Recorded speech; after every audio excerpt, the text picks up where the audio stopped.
Hey, Culminators. Today it is going to be just you and me. It's pretty much the 1 year anniversary of the ColemanNation podcast. And I have, in discussing the matter with my friend and producer, Jeremy Core, I thought it would be fun to talk a little bit about my background and the work, how I got to do the work that I do, and things that seem to be in people's minds when they contemplate the entertainment and information that I bring to them through the podcast and on my many other outlets of creativity.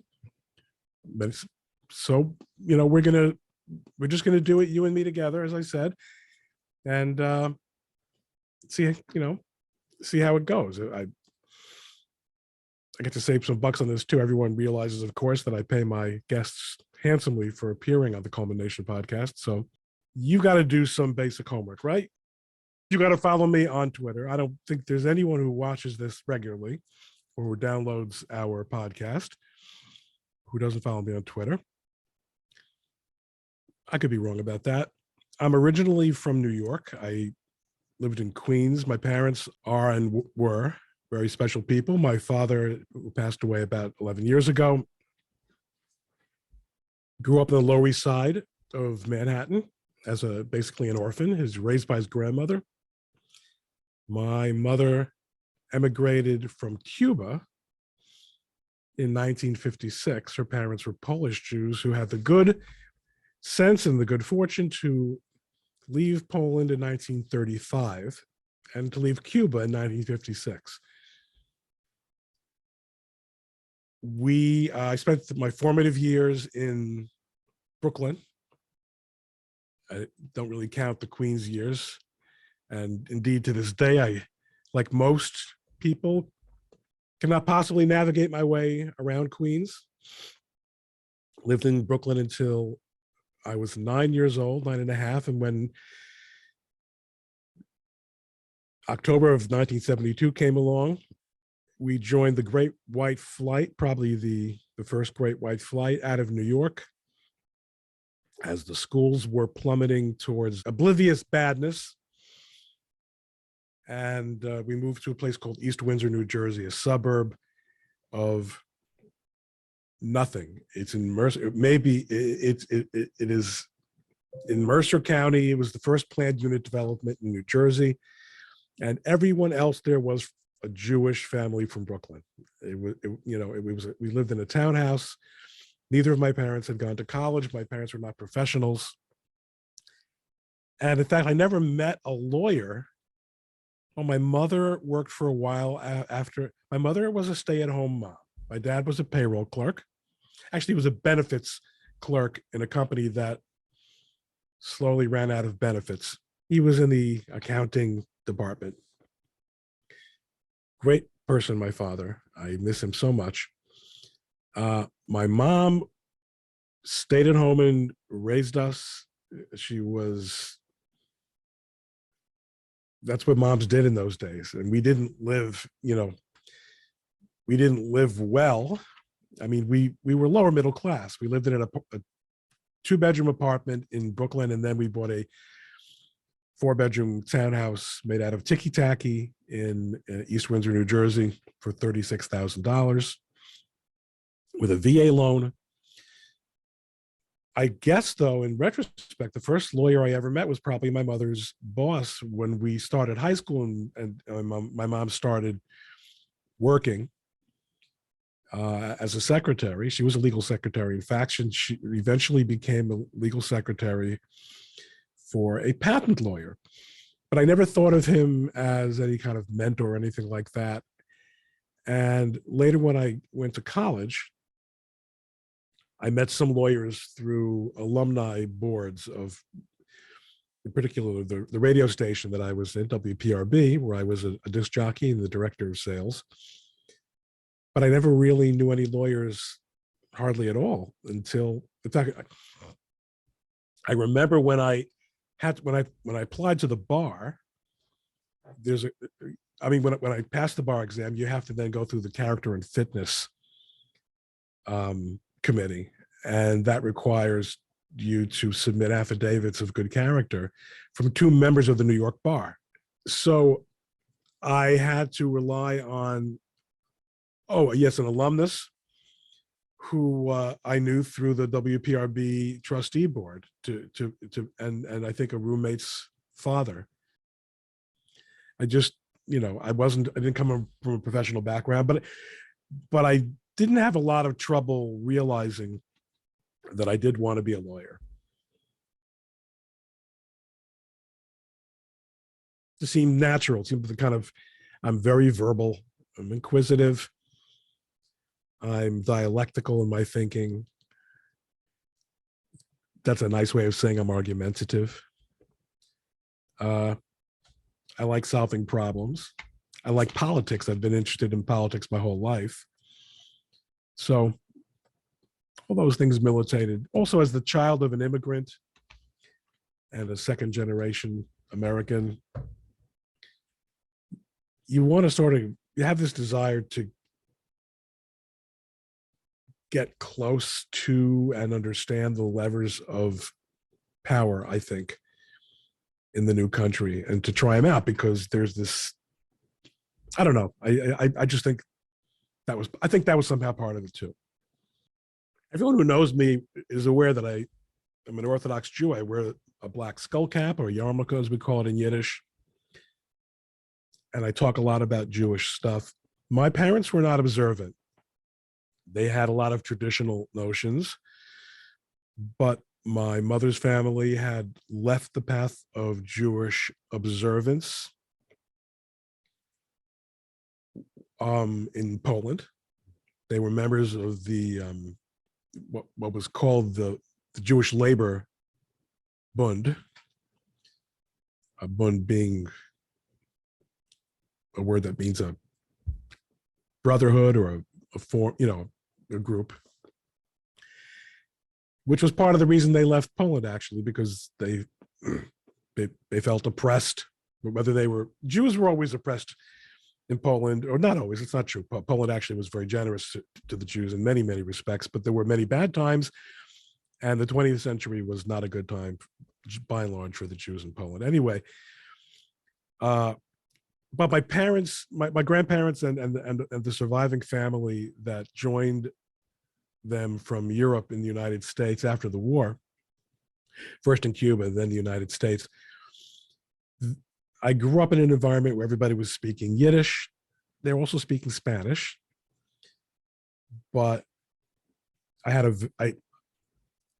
a very strong identification with Jewishness, and my father was not observant at all, and his parents had not been observant, but growing up in the Lower East Side is a lot in the 1930s and 40s is a lot like growing up in the old country. So he still had some very traditional notions, and I had a basic Jewish education and the bar mitzvah. But after college, I decided to pursue a feeling that I had that there was more to my spiritual life and to being Jewish than mere ethnic identification, and that I wanted to understand why I should make important decisions in my life based on being Jewish, which I knew it was obvious to me that I should do so. I knew that being Jewish was fundamental to my identity, but I didn't really know why it should matter. And I had the experience of going to Princeton, which really set out in stark relief what assimilation would look like if I were to pursue it. And it didn't appeal to me. So after I graduated college in 1985, I attended a 6-week program called the Jerusalem Fellowships at Aish Torah College of Jewish Studies in Jerusalem, the yeshiva that specializes in teaching non-observant Jews about the Torah, and if they want to become observant, which is encouraged, giving them the tools to do so. And I decided at the end of the 6 weeks that I did want to do so, but that I was going to go to law school. I wasn't going to stay in yeshiva. I didn't want to become a rabbi. So I came back to the United States, attended Northwestern University School of Law, continued my education, my Jewish education there. And then before starting my legal career, I actually spent 2 years studying in yeshivas. I went back to Aish, studied for about a year there, and then went to a couple of other institutions, finishing off at a place called Chaim Berlin in Brooklyn, which is a non-beginners yeshiva, but one that was hospitable to certain beginners. And the rest is history. It's brought to my attention from time to time that I'm actually something of an influential guy in social media. The fact is, I found Twitter very, very frustrating at first. I had been a very successful blogger. I have a blog. I don't really blog there anymore because I'm not as interested in the topic as I once was. The topic was trademark law, to lesser extent, copyright and free speech. The blog is called Likelihood of Confusion, which is the test that is used to determine whether there is whether a trademark has been infringed, whether there's a likelihood of confusion. I had that actively blogged there for about 15 years. And frankly, it was a very popular blog. It was probably one of the most influential blogs on the topic of trademark law for quite some time. And what I found fascinating was that as someone who was not a professor and not someone who was doing a lot of peer-reviewed or truly scholarly work, nonetheless, I was considered something of, frankly, of an authority on trademark law because of the writing on the blog. And I realized, began to think a lot about the difference between influence as a result of approval from gatekeepers and influence where you just elbow your way to the front and say what you have to say and see if people are receptive.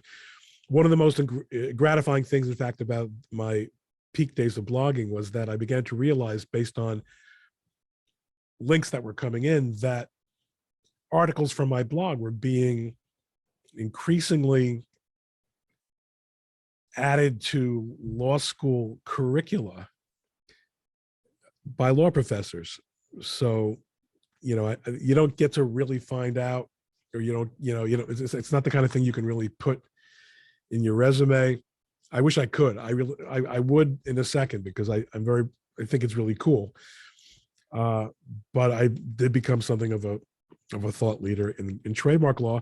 And because of the work that I was doing, which was increasingly representing defendants, and I became to represent a lot of disruptors, a lot of people who were challenging existing forms of product distribution, who were using trademarks very lawfully to sell things more cheaply than others, than think official or approved or distributors were selling them. And I also came more and more to represent people who were being victimized by the use of intellectual property law to prevent them from expressing opinions on the internet, review sites, gripe sites. So I began to get more involved in free speech issues on the internet. Fast forward to 2009, and I was working with a guy named Brian Wallace, who's a tremendous all-around internet social media guy and a good friend, who I had been referred to by Dean Esme. I in addition to the likelihood of confusion blogging, which I didn't really want to get political too much on likelihood of confusion. So for politics and general topics, I joined the group blog Dean's World, which was in the day, a very influential blog, and I mean to have Dean as a guest on the show. Dean introduced me to Brian, and Brian said, you should try this new thing, Twitter. And I tried it, and I could not understand what the idea was. And of course, at the time, it was all through SMS. There was no web interface. And eventually, the web interface came along, and I got up to like 3,000 followers, mostly people who knew me through my blogging. And I was stuck at 3,000 followers forever, and no engagement. Now, Twitter was much smaller than it is now, but even then, couldn't get a conversation started with anyone because nobody who was an active tweeter was really following me. The people who were following me were other trademark and intellectual property law lawyers,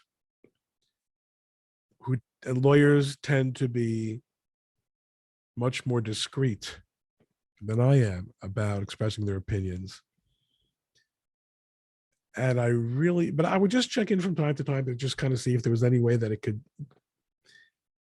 And I was kind of like for years, I was like the kid looking through the hole of the construction, the fence around the construction site, I wanted to get in and I want to get into the conversation. And about 7 or 8 years ago, 2016 was it? I got into a conversation with Mike Cernovich. I only found out many years later that Mike already knew who I was because he had been, and when he was in law school, an assistant. They called them Sherpas. There was a blog. I don't know how. Think any of you remember this. There used to be blog carnivals where people would do a weekly roundup of various blogs of a certain category. And the blog carnival or roundup for law blogs was called Blog Review. And which would be it would be hosted in a round robin fashion. And I hosted a few times. And one of the things they would do in order to help people who were hosting was the Sherpas would be sent out to find interesting stories to feed to the host. And Mike was one of those guys, so he knew who I was. I didn't know who he was. And we got into a little bit of a contentious discussion, but probably because he recognized my name, he bothered to answer me.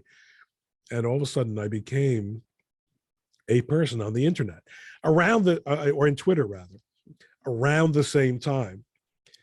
I was involved in the Slants case. We were the Slants case, Mattel versus Tem, as it eventually became known to the Supreme Court, was working its way up through the Patent and Trademark Office, and the Trademark Trial and Appeals Board, and the Federal Circuit, and then another return to the Federal Circuit, and then the Supreme Court.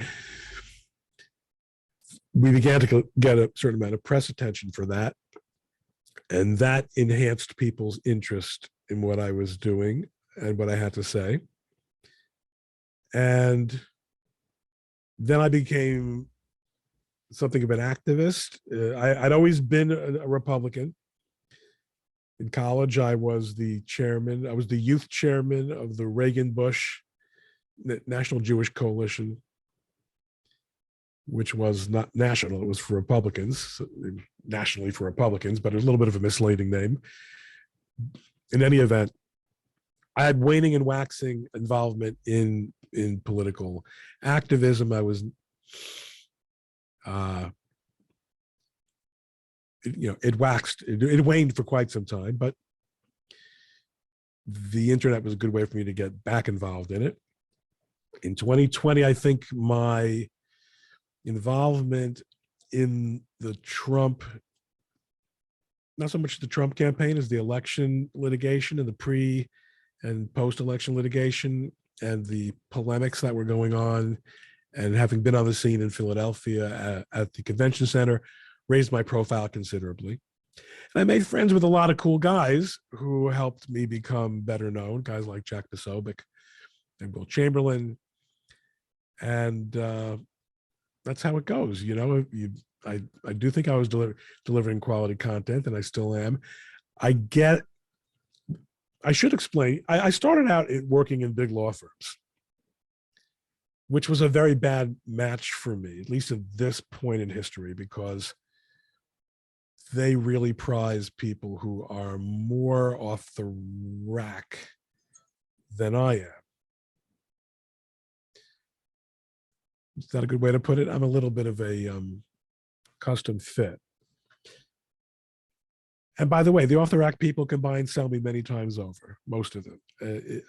It's not a blessing to be so unique. But eventually I founded my own law firm, and I was able, with not really having much of a network, to develop clients by developing an effective website. It was the Coleman law firm, but I had the website, and I bought blog ads. This was before I was blogging myself. I bought blog ads on blogs such as, well, I bought Dean's World, but also Instapundit, and it was it was a couple $100 a month. It really raised my SEO back when very few law firms were really getting it on the internet yet. We're talking about it was 2000.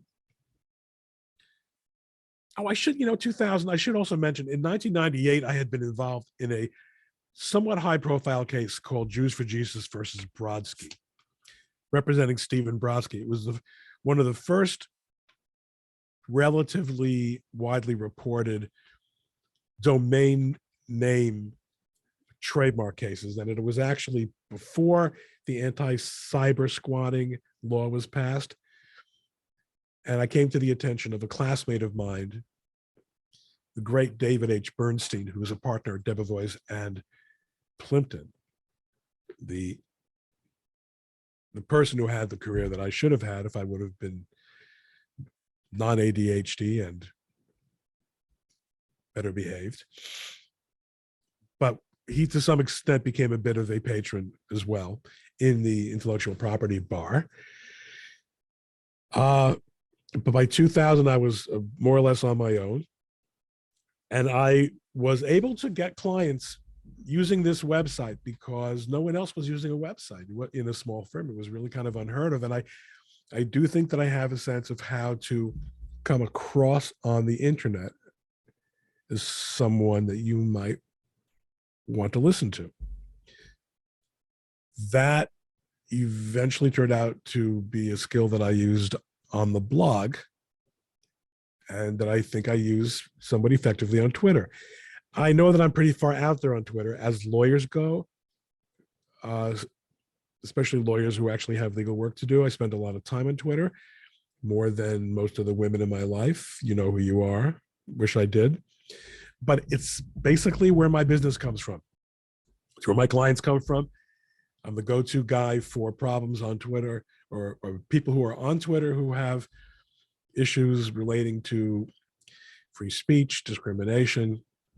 Trademark cases still come my way through Twitter. And it is interesting to see how that interacts with the practice itself. I'll leave it at that for now. Somebody recently said to me that my wife is a conservative thought leader, and I think she would be astonished to hear that. But the fact is that, as she writes for Legal Insurrection now. She's written for the Federalist, and for a long time she was writing for Human Events before that project sort of went up in smoke. Jane is a lawyer, a graduate of Stanford Law School, wicked smart, as they say, where she comes from in New England. She is our house is a very interesting place because everyone who emerges from it talks like a lawyer, and we bounce ideas off each other all the time. And it's an intense environment. If someone were to ask me what the proudest moment of my career was, it would be impossible not to say that it was winning the Slants case. I will never forget having the opportunity to stand in front of the Supreme Court, well, obviously to appear in the Supreme Court myself, and then afterward to go down those stairs and talk to the reporters. Come on, I'm the child of an orphan and an immigrant, and here I am in front of the United States Supreme Court talking to people on national TV about this free speech case.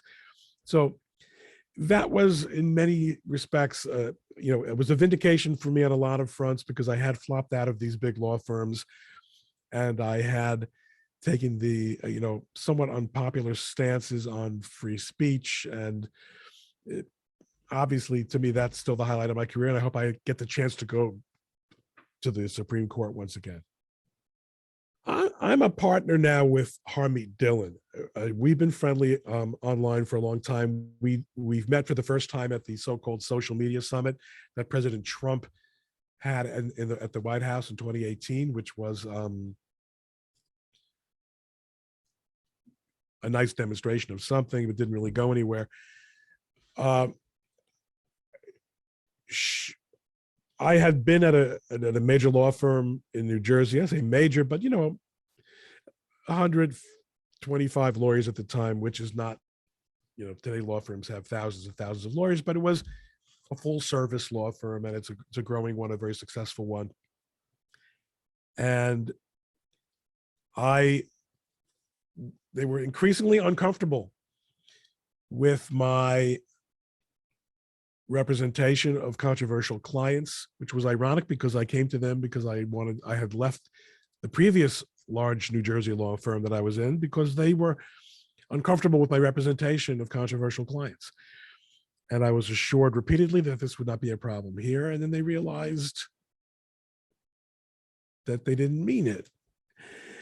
And when I represented some Republican activists who sued over the denial of their right, so to speak, or their claimed right to paint political messages on the street the way BLM did, these guys called me up over the weekend and said, how much time do you need to empty out your office?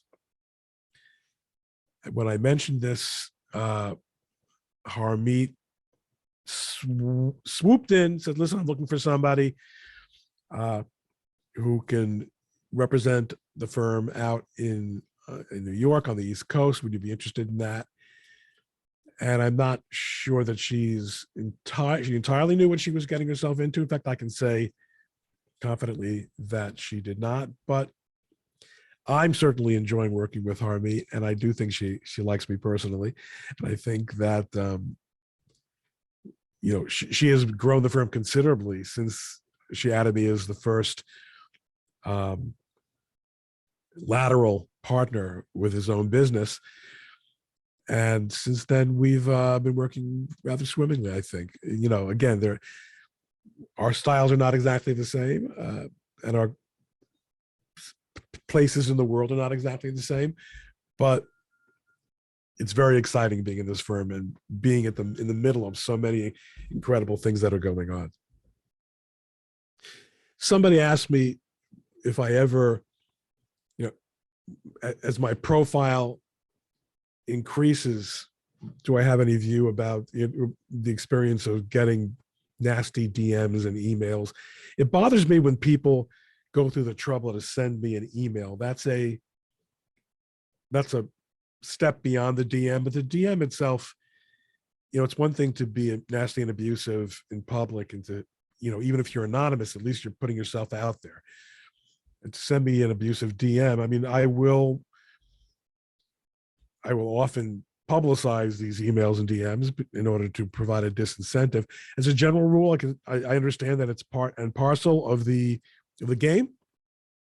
People who are cowardly will do this kind of thing, and I'm not afraid of cowards. I will say, on the other hand, that when it was announced that after the election in 2020 that left-wing activists were going to start targeting lawyers who had represented Donald Trump. That bothered me a lot. It didn't scare me, but it was the first time I felt that there was a direct threat to my ability to make a living being suggested. And in fact, it was in response to that that I made my first ever Twitter video. And Mike Cernovich had for years been urging me to use video, to use the old Periscope on Twitter. I had taken a post-election trip to Miami Beach, where I was having a best vacation I ever had in my life. And I just turned on the camera and started ranting about this, that if anybody was going to try to come after Trump lawyers and, harm our practices or threaten our licenses because of the work we were doing, they had another thing coming. And that video went viral. And that confirmed for me the idea that I probably should stop hiding that light under a bushel in terms of my ability to come across on video as well. You look at how people have personalized political debate. I mean, I think it's a little bit of a fallacy to say that polemics have never been taken all that personally. Well, I mean, I suppose if you think back on the days of, who was it who used to appear as a foil on Firing Line with William F. Buckley? Michael Kinsley, was that his name? There you definitely had the sense that there was a loyal opposition, that there was dignity. But I do remember, as I was coming up in my political awareness as a teenager, how it was acceptable for someone like Tip O'Neill to personally insult Ronald Reagan. And Tip O'Neill was the Speaker of the House. And it was understood that liberals could insult conservative politicians, even if they were president. But there's no question it's gotten a lot worse. And that sense of, or that level of calumny and personalized nastiness has absolutely become part of our culture. I think it's pretty clear that Twitter has helped to accelerate it, because people are able to say things to each other and I plead guilty to this as well, that they would not say in person. I'm not so worried about what happens on Twitter as the idea that what happens on Twitter should now be transferred into human relations, and that it's okay to fire someone or to dehumanize them for disagreeing with your political point of view. And it's pretty much a one-way process. I don't want to talk about history. I don't want to talk about what it was like in the 50s, what it was like in the 40s. Right now, to be a conservative is to be a persecuted ideological minority. The law doesn't protect, in most cases, such people. I don't see how it really could. And to some extent, I think the market can and should deal with the problem. But what's going on politically, the way the government, the national government in particular,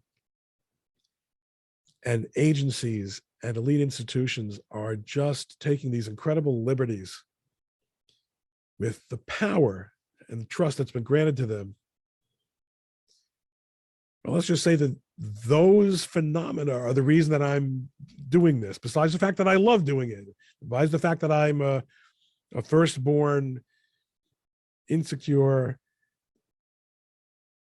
showboating person who loves to have attention and loves to have a good argument. I don't think I can stop it, because I do think that people like me and my friends, my social media friends, and my real life friends, and my partner, my other partners, we want to do what we can to push back and people to return people's lives back to their own control to the extent that we can have any effect on it. And I think that we can. There was once this idea that to be a liberal was to be a civil libertarian, and that conservatives were the ones with an inclination towards censorship and restriction of all kinds of choices, including cultural ones. And obviously now that's become the complete opposite. What happened to the Berkeley free speech movement? What happened to the ACLU? I have been struggling with this for a long time. And the conclusion, I think, that is inescapable, as cynical as it sounds, is that these were never sincerely held positions of most of the people who were activists. They were positions of convenience because they were in the process of attacking powerful, conservative, traditional institutions and ideas. And they knew that the only way to do so was to argue for essentially unfettered speech and a definition of speech that encompassed conduct such as nudity and pornography. And I think the proof of that is that the same people were eminently comfortable with the Soviet Union and with communism. And you would think that as a matter of principle, knowing that the world's only totalitarian system to have survived more than a few years, knowing that censorship was part and parcel of life in the Soviet Union, and yet being supportive of it, treating it as a moral equal of the United States and of the West, that should have resulted in cognitive dissonance. What you got instead was a paradoxical posturing, which sold very well. It worked very well for newspapers because they could publish and say whatever they wanted to say. And here we are now.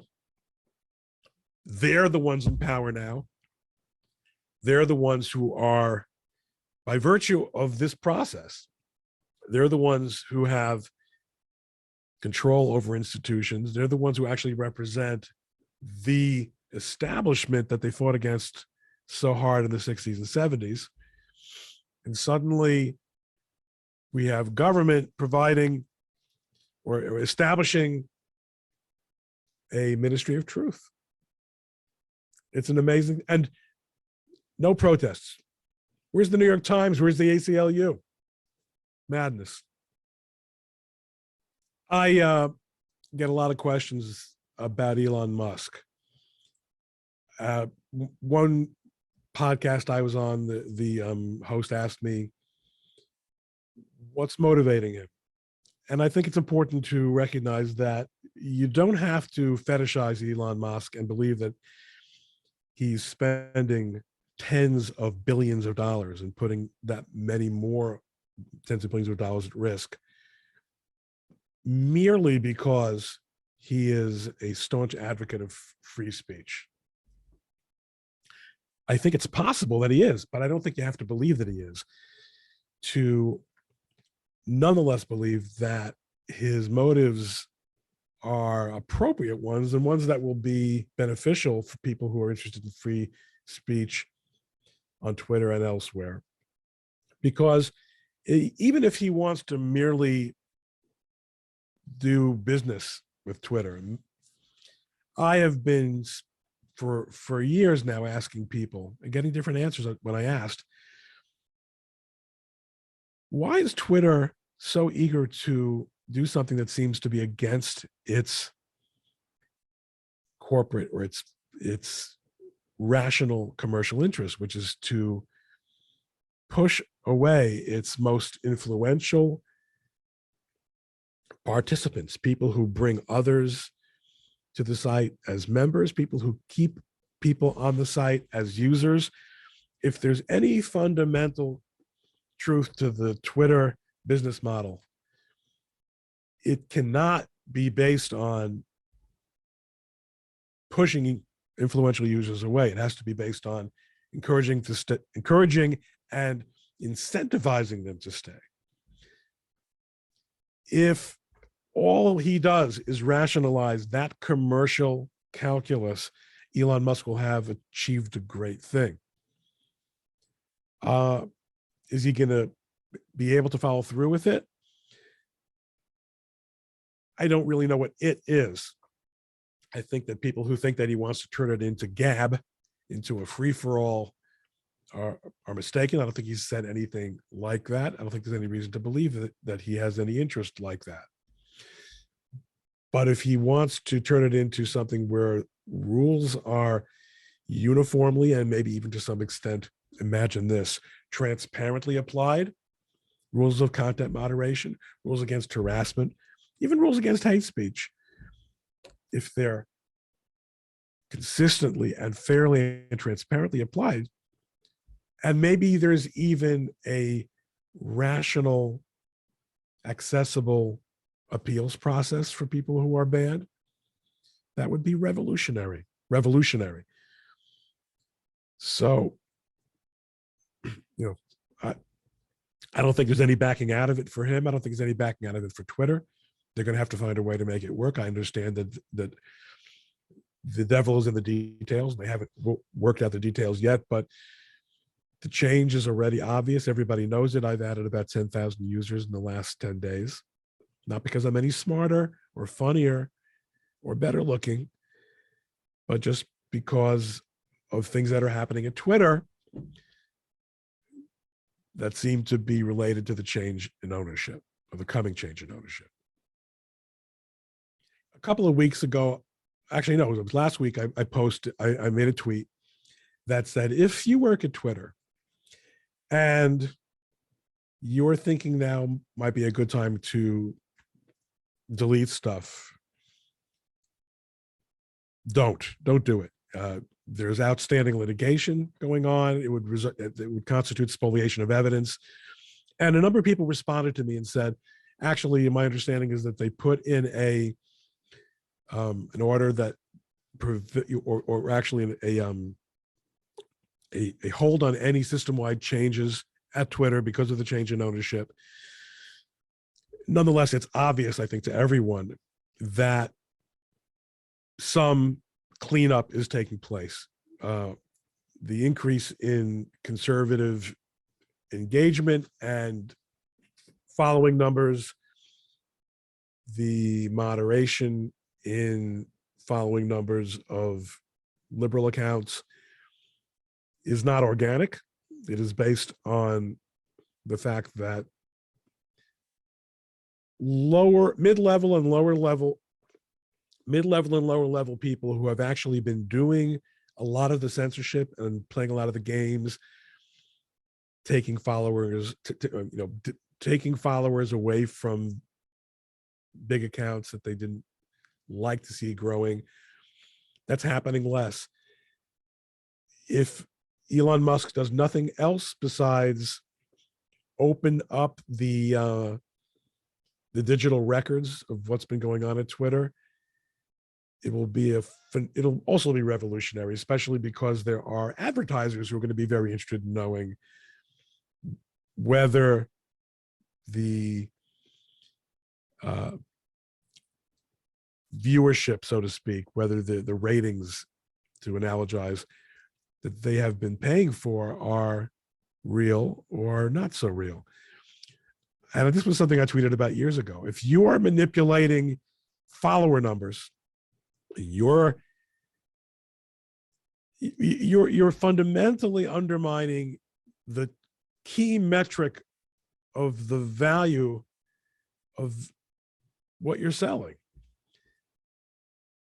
So that is definitely going to be interesting, and I'm sure there's going to be. I can't. I'd be shocked if there wasn't going to be some litigation coming out of that. Mike Cernovich pointed out something along similar lines.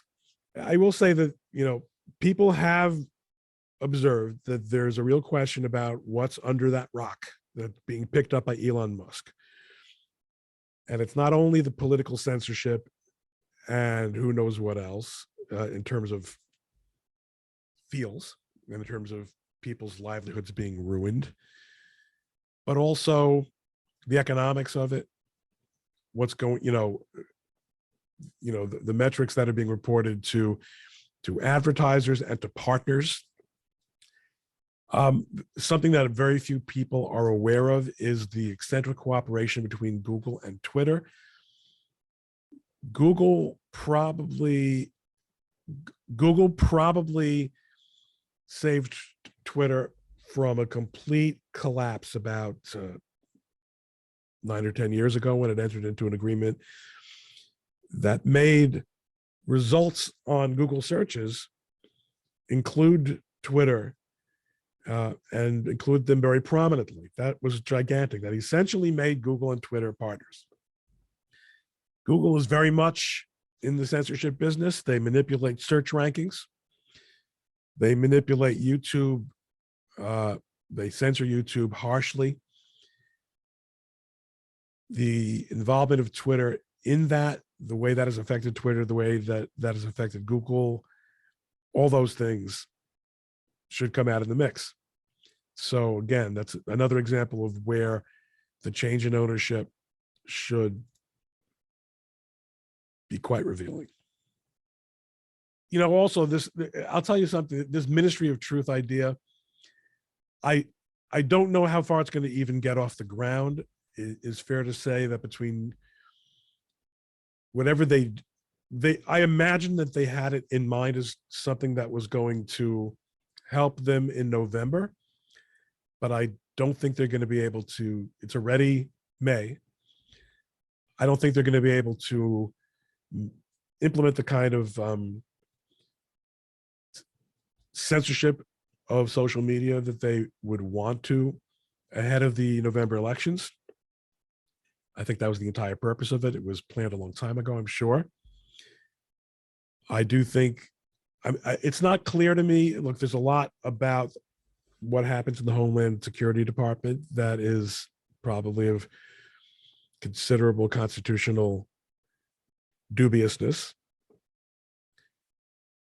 I wouldn't want to weigh in on what the lawfulness is of this endeavor. Because I don't know exactly what they're going to try to do. I do think we have to be very, very cautious. If there's one thing we all learned, it's that the deal we made with the devil of security and trade of privacy and freedom, as Benjamin Franklin had warned us, that was made under the Patriot Act, has been a mistake. The FISA courts are awful. Judges on the FISA court are not acting independently. We wouldn't have had the whole Trump-Russia thing, and a terrible idea. And the Supreme Court is guilty of allowing it to continue. And I am, as a conservative, I'm guilty of having trusted institutions like the Supreme Court and the White House, the Bush White House, in the belief that they ultimately were loyal to their oaths and to their duties and to the Constitution. That doesn't mean that there were no benefits to it, but the harm is certainly outweighed it. Now we come into this world of using this claim of misinformation and disinformation as a code word for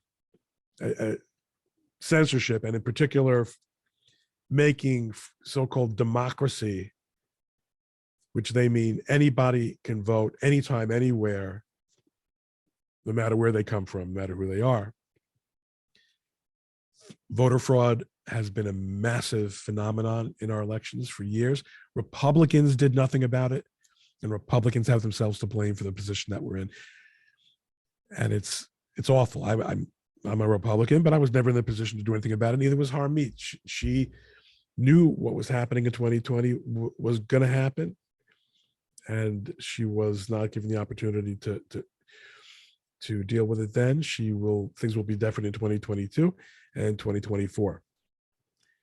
So I don't know yet what's going to be with the misinformation, disinformation, Homeland Security czar, but I'm optimistic that it's not going to go very far, and that the judiciary tends to be pretty good on this, although they really, in my opinion, dropped the ball on the one case, which was the harbinger of what was to come, which was our case, Ryan O'Handley, DC Drano versus basically the state of California, which used election security weeks after the election as a rationale for Twitter censorship. They told Twitter what to take down. Twitter took it down.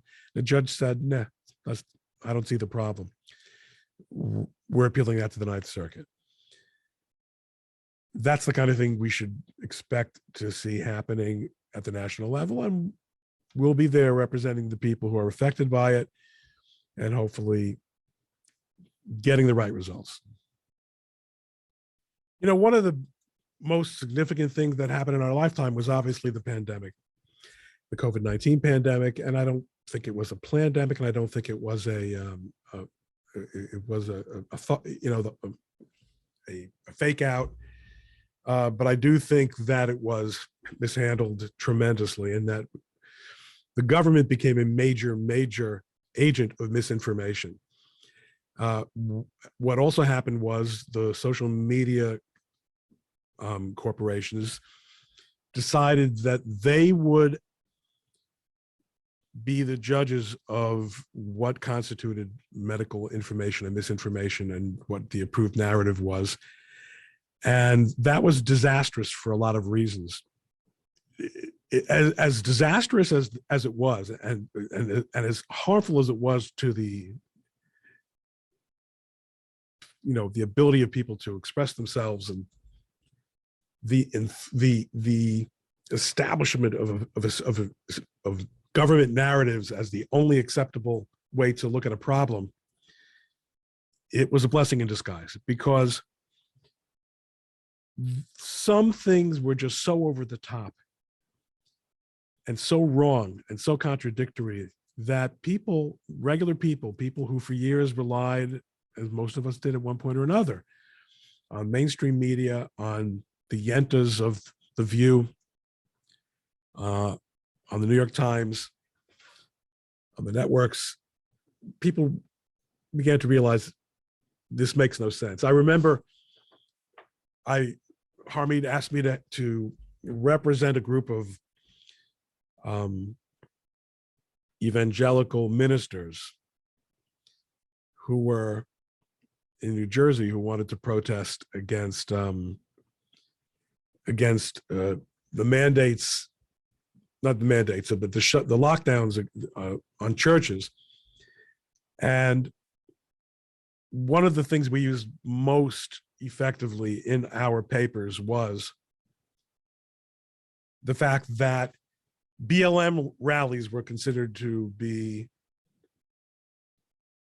entirely appropriate, massive gatherings of people in close proximity, but things like the New York Young Republican Club annual dinner or any other kind of conservative gathering were super spreaders, or funerals were super spreaders. People began to realize that they were being lied to. And I think at this point, the world really can be divided into people who are either, they've made a decision that they've drunk the Kool-Aid and they're going to drink the Kool-Aid for the rest of their lives, and people who have had their belief in these institutions shaken forever, as they should be. That's the blessing in disguise, because More and more people are considering sources of information they would have never imagined themselves having recourse to. Where there's always going to be a solid 25% of the country that is brain dead, that absolutely refuse to engage in argument. They prefer censorship to engagement. Nonetheless, the polls indicate that you can't fool all the people all the time. And if you can't gerrymander, which the courts are increasingly saying you can't, it's not enough to fool some of the people all the time if you can't get some of the people into the right districts. This is still a democracy. And boy, do I hate when people on Twitter say it's not a democracy, it's a republic. It's a democratic republic. It's a democracy. It's not a direct democracy. It's a democracy. It's still a democracy. That's why we still fight. That's why it's still worth fighting every election fraud case, every case of censorship, every misinformation and disinformation promoted by government as irrefutable truth. That's what we're doing. That's what we have to keep doing. If things go the way Democrats are terrified that they are going to go in November, and I don't think there's much they can do to stop it as much as they would like to. I think the only question is going to be whether Republicans are up to the task of fixing it.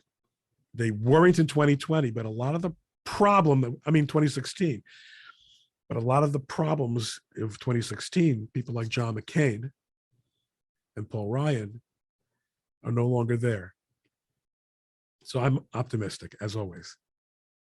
I have a friend who was spending her, she admitted to me that she took a very long time to conclude that she was a conservative, to admit it to herself, because she was in an environment where it was just unheard of.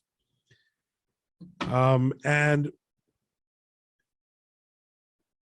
going along to get along and just nodding your head quietly was ripping her apart inside. And she finally came out as a conservative publicly, and then they ripped her apart outside. Her old friends treated her like dirt, like dirt. She was blocked. She was abused. She, harassed, awful, everything that you would fear. And she said, I think I made a big mistake. And I said, listen, people who are treating you like that were never really your friends. I know it sounds like a cliche, but you have to acknowledge that it's true. They didn't like you. They didn't believe that you were entitled to your own point of view. They just liked the way you decorated their world. Not everybody has to be a big mouth like Ron Coleman, Kurt Schlichter, Jack Posobiec, Mike Cernovich.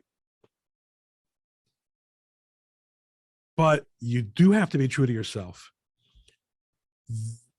In a time when everything is polarizing, and when people insist on standing upon falsehood as a stage for their assertion of moral superiority over you, you owe it to yourself, to your conscience, to your soul, to be true to who you are, to be open to persuasion, willing to change your mind. And I've changed my mind about many things.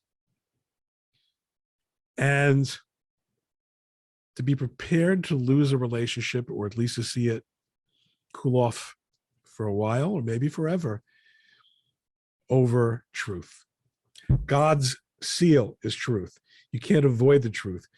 And on your deathbed, you will not ask yourself, did I maintain all the friends all the followers, all the friends, all the fun times, but rather, was I true to myself?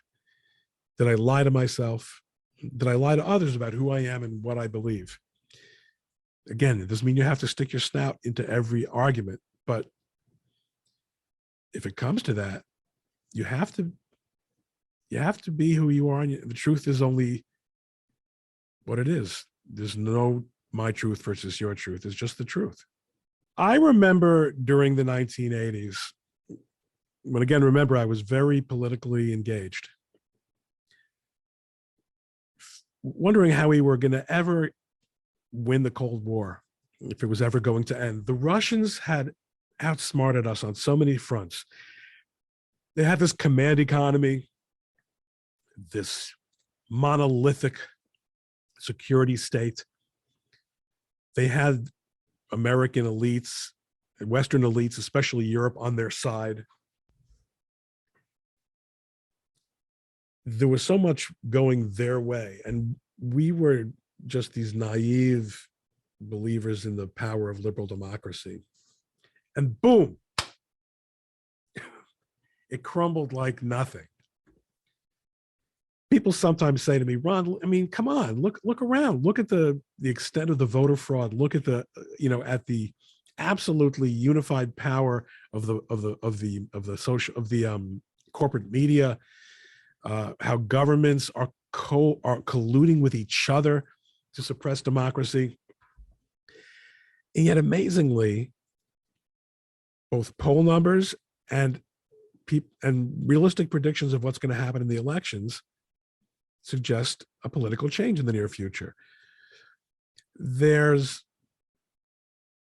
something about truth that just makes it ultimately have a certain kind of winning, victory, something about truth that wins out, something about liberty that wins out, and something also that surprises me about America that makes it succeed in areas where you might not expect that it would at all.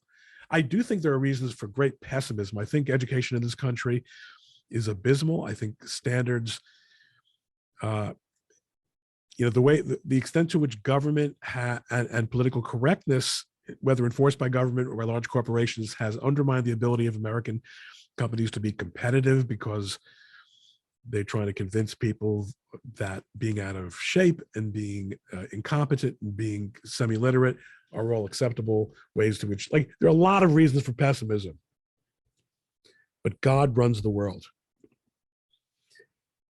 And people are usually quiet people, but people are getting it. People are turning out. The truckers in Canada were ultimately turned away and, to a large extent, quashed by the Canadian government. But the Canadian government didn't get to do what we all were positive it was going to do, which was to enact an emergency decree that was indefinite over the entire country of Canada. It didn't happen. Why not? There was pushback. Last week, the New York Court of Appeals, all Democrats, ruled that the congressional redistricting map that had been approved by the New York legislature was unconstitutional. Amazingly, these things break through. These little, and the thing about liberty and truth is that, as many great men have said, a little bit of light dispels a great deal of darkness. Between Elon Musk, a circumstance that none of us imagined was going to, who foresaw this 2 months ago? Between Elon Musk and, remember, those truckers had to be suppressed in Canada. But why were they there? How did they get there? How did they know to go there? How do they manage? So now there's going to be more control over their ability to organize something like this in the future. But most armies fight the last war. There's a lot of reasons to be hopeful. Then again, sometimes some of us are just born that way.